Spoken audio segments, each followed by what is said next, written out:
Hey, I'm Harper and I got a story to share. I'm 27 now, but let's rewind to when I was 13. That is when life decided to throw me a curveball by taking my mom away. It was a tough time and I felt like I was struck in a never-ending storm. But in the midst of it all, my dad, Owen, was my sunshine. You know those heartwarming moments, like when Dad used to tuck me in at night? I would pretend to be asleep, but he'd whisper those comforting words. "Good night, my girl. Tomorrow is another day. Your mom is looking out for us from wherever she is." It might sound cheesy, but it meant the world to me. Dad became a completely different person. He was heartbroken, as we all were. But he somehow found the strength to put on a brave face for me. I could see the pain in his eyes, but he never let it show.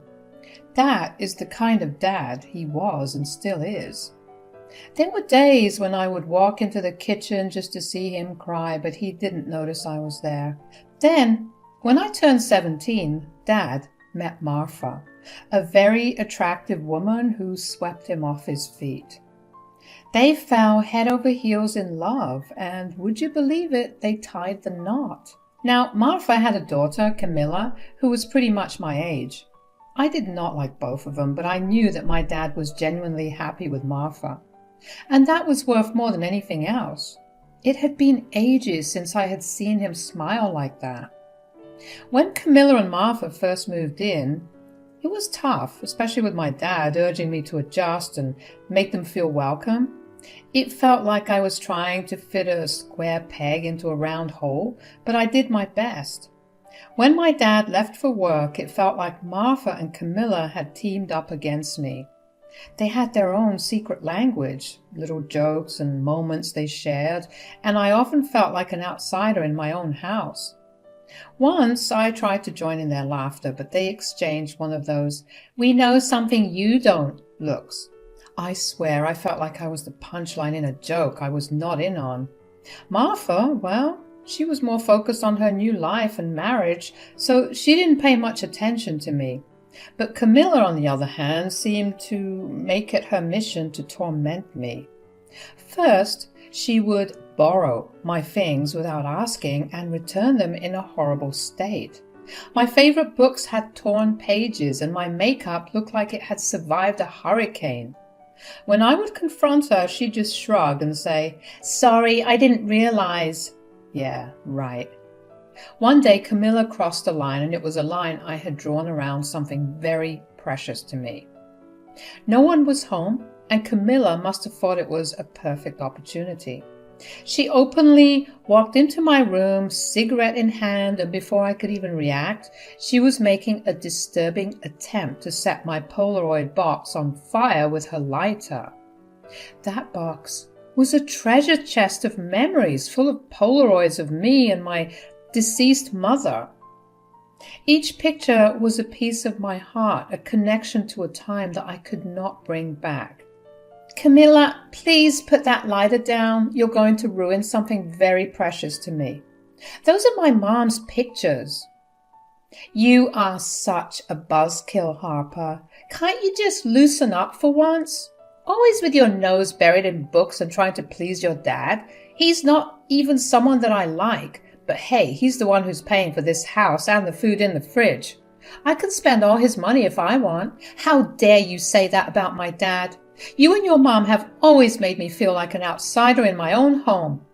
"Well, you know what? This is our home now, and guess what? I can make new rules. Rule number 1, I should always punish you whenever you cross me. Don't rat me out and tell my mom I was a smoking loser." Camilla dropped that lighter and set my mom's pictures on fire, and it felt like my heart was ripped right out of my chest. Those memories, the only thing I had left of my mom, turned to ashes. I tried to explain what went down to my dad, but he came up with something unexpected. He said, "Camilla's still pretty young, Harper. She's got to adjust to this new family and new life. It was not easy for her as well. Maybe she did not realize how important those pictures were." I could not believe what I was hearing. I felt like he was defending Camilla, not understanding the hurt I was going through. I felt isolated, like my dad did not get the depth of my pain. So I decided to just let it slide. For another year, I had to deal with Camilla's hostility and her never-ending teasing. I thought maybe with time things would change. When Camilla and I headed off to college, I started looking back on those years we spent together. He even paid for both of our college tuitions. I could not help but appreciate my dad's patience and kindness through all that chaos. He has always been a good man trying to do right by everyone. College years were a whole new chapter in my life. Camilla and I ended up at different colleges, which should have made our encounters at home more bearable, but it was quite the opposite. It felt like Camilla was always trying to compete with me, trying to prove that she was the better daughter. Every time we returned home for holidays, Camilla seemed to up her game in the competition to exclude me from the family. Martha was in on it too, rarely. They used to forget to invite me to family birthdays and celebrations.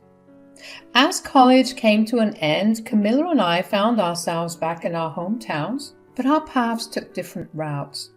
Camilla was quick to secure a job and her own apartment, while I chose to take a break before diving into the job market. I had spent years studying and was eager for a breather. Although I had a degree in psychology, I was considering further studies and wanted to save up for it through part-time work. Camilla was always the go-getter. She landed a job straight out of college and was already on her way to establishing her independence. She rented her own place while I had to move back into my dad's house. Camilla used to come over for dinner every weekend. So, Camilla, how's your new job? Well, at least I did not move back to Owen's house and it pays my bills, so I would say it's good. Now, let's not start with that, girls. Camilla, Harper has her own path. Just let her be. Yeah, but Mom, she's almost 23 and she has never even dated anyone. What's her problem? I'm just taking my time, Camilla. I have more important things to focus on right now. I heard you're a big fan of romance novels, Harper. Probably the closest you will ever get to a relationship. Can we please focus on enjoying this meal together? And her job? What does she even do? Work at Walmart? I am trying to save up for another degree. Too bad this time Owen isn't paying for it. Because I asked him not to. I want to do this on my own. Camilla, let us not make this dinner uncomfortable. Harper's probably here because she can't afford to live anywhere else. Fast forward 3 years and things have shifted. I had made progress in my career, working as an assistant psychologist with a senior mentor, and life was treating me well. I had moved into my own apartment, embracing my independence. While I was still single, my focus was on my career, and that was perfectly fine. Camilla had also moved forward, and I genuinely felt happy for her. Camilla had found happiness in a 2-year relationship with her boyfriend Joey. He often appeared as a mysterious presence at our family dinners, but it was clear they were content together. It was no longer a constant battle from my end, at least, but she still acted immediately like we were teenagers, competing for prom queen. One day, I received an unexpected call from Camilla. Hey, Harper, you want to meet up? There's something I need to talk to you about. Sure, Camilla. Is everything all right? Yeah, I'll explain when we meet. How about I text you the address of this restaurant I know? Sounds good. Let's meet there. I could not help but be taken by surprise when Camilla asked to meet up one-on-one. It was a first, and after all these years, I was intrigued. I could not wait to see what Camilla had in mind. It was Sunday, and I reached the address Camilla had texted me. 15 minutes later, Camilla arrived. Camilla, you have never wanted to see me one-on-one before. What's going on? I do have some news to share with you. Well, I'm all ears. It must be something big. That's why you especially wanted to meet me all alone. Joey proposed to me. Wow, Camilla, that's amazing. Congratulations. Yeah, it's pretty special. Look at my ring. Camilla flashed her huge ring at me. It is a massive diamond worth around $300,000. Joey said I deserve every penny he spent on it. It's beautiful, Camilla, truly stunning. I bet it's quite a step up from the kind of jewelry you're used to seeing. Well, yeah, it's definitely on another level. Not that it's your fault. You're always going to be in the low income bracket, working as a psychologist, or should I say an assistant psychologist? Camilla, you know my profession helps people and I'm proud of what I do. And speaking of helping, I heard you have been seeing a therapist yourself, Harper. Well, yeah, I've been going to therapy. Harper, it must be so lonely for you. Thanks to Owen, he has such a big mouth. He told me about how your first boyfriend, that photographer guy, cheated on you with some model, and that too within a week. You must feel so insecure. I mean, you should have seen it. Who would choose you over a model? I felt a bit betrayed, but I am confident in who I am. That's the difference between us, Harper. I choose luxury, success, and beauty. You, well, you're just content with mediocrity. Joey has always appreciated a woman who knows how to keep her man happy. Something you could learn from. Maybe then you would not be so lonely. You are the last person I would like to learn anything from. You have a lonely life and a job that does not pay half as well as you'd want it to. Camilla, did you invite me here just to insult me and show off your ring? Well, you needed to hear it sooner or later, and I wanted to let you know something else while we're at it. You are not invited to my engagement party. I appreciate the heads up, Camilla, but I don't need to attend your party. You better not tell my mom or Owen about this, and if by some bizarre chance you decide to show up with them, I'm warning you, Harper, I'll have you kicked out. We're going to have a classy event, and I don't want a poor, broke girl like you ruining the vibes. Camilla, don't worry. You will not see me there. I went back home, and the words Camilla had thrown at me were still echoing in my mind. It's one thing to be honest, but she had taken it to a whole new level. I couldn't help but feel disrespected. Days passed and I knew the engagement party had taken place. I saw the pictures of Camilla posted on social media. Everyone was there except me. I didn't attend, of course. Part of me wondered what it would have been like, but I realized that I was better off without the toxic atmosphere Camilla brought into my life. My dad gave me a call. Harper, I was really hoping you would make it to the engagement party. Camilla was looking forward to seeing you. Oh, Dad, I'm so sorry I couldn't make it. I had an emergency patient, and you know how it is with work. That's understandable, but it was a lovely evening. Camilla was stunning, and everyone had a great time. I'm just so happy for her. She's excited about the wedding. The wedding? You mean she's getting married soon? Yes, she and Joey are planning to tie the knot next year. In fact, she asked me to walk her down the aisle. I'm over the moon about it. You are walking her down the aisle? Yes, it's a huge honor. She said she could not imagine anyone else doing it. Well, that's wonderful, Dad. Anyway, I gotta go. Talk to you later. I had always hoped that Dad and I would create new memories together after the loss of my mom. It was the life I had envisioned for us, but instead, Camilla was the one experiencing those moments. I was supposed to be the one walking down the aisle with him. Camilla and I had never really connected, and it was no secret that she did not particularly like me or my dad. It was a mystery to me why she would ask my dad to walk her down the aisle, especially when it seemed like she was just doing it to rub it in my face. Well, it certainly worked, but not for long. I had my own life, and I believed I would have all those things too when it was the right time for me. About a month later, I was driving through a posh neighborhood one sunny day on my way to see a friend when I spotted my dad standing in front of a grand mansion with a "for sale" sign in the yard. He was engaged in an intense conversation with a well-dressed man, and it immediately piqued my curiosity.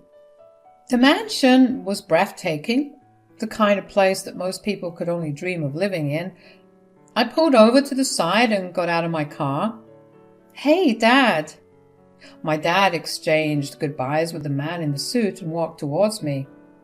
"Dad, I couldn't help but notice you in front of that mansion. Did you just buy it? I saw you looking over some papers." "You caught me. Yes, I did just buy it." "That's amazing. I'm so happy for you." "But wait, is the house for you and Martha?" "No, sweetheart, it's not for us." "Then who's it for?" "I'm doing a favor for an old friend, and this mansion is for him." "A mansion like this? Jesus, Dad, he must have helped you big time." "That's right. Please keep this between us for now." "Sure, Dad, I won't say a word." "Your secret's safe with me." You know, my dad was quite the computer tech nerd. He was brilliant at what he did, and it earned him some big bucks. The thing about him was he never flaunted it. He spent his money on the people he valued and loved, but he was always modest and humble. You would never guess he had all that wealth just by looking at him. He was not one to show off. Like this one time, my dad's childhood friend found himself in a financial crisis. His business had taken a hit, and he was on the brink of losing his home. My dad, without a second thought, offered him a substantial sum to save his house and his business as well, and never even mentioned the money again. He had a big heart like that. So when I saw him buying that mansion, I was not really surprised. I mean, with the money he had, he could probably buy 5 of those places. But that was not his style. He had always put others first. It was something I admired about him. It was a few weeks later when something unusual happened. Camilla showed up at my apartment carrying a set of tools I had asked my dad for.